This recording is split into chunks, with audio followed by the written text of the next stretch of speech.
فکر نکنید که من برای ویران کردن شریعت موسی و تعلیمات پیغمبران آمدم. من نه برای ویران کردن بلکه برای اجرا کردن آنها آمدم.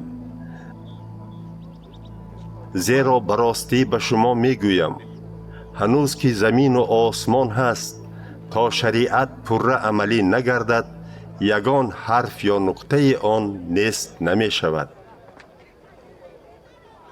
اینک هر کسی که خردترین فرمان شریعت را ویران کند و به دیگران نیز همین را تعلیم دهد در پادشاهی خدا خردترین شمرده خواهد شد و برعکس هر کسی که شریعت را اجرا کند و به دیگران آن را تعلیم دهد در پادشاهی خدا بزرگ شمرده خواهد شد. زیرا به شما میگویم که اگر حتی از استادان شریعت و فریسیان دیده بیشتر راستکار نباشد هرگز به پادشاهی خدا نمی درآیید.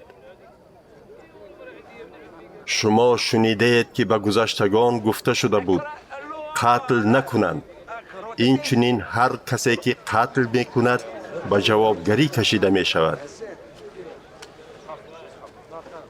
اما من میگویم که اگر شما به کسی قهر و غضب کنید به جوابگری کشیده می شوید. اگر به کسی بیفهم گویید در نزد دادگاه بالاتر جواب می دهید. اگر احمق گویید سزاوار آتش دوزخ می گردید.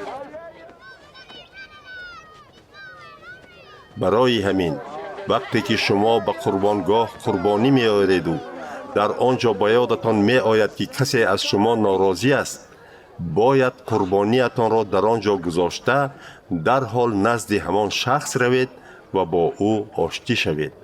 بعد از این آمده قربانی کنید.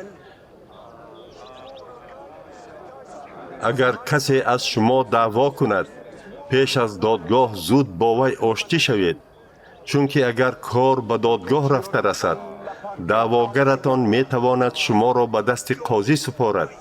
قاضی باشد به دست سرباز و شما به زندان پرتافته می شوید.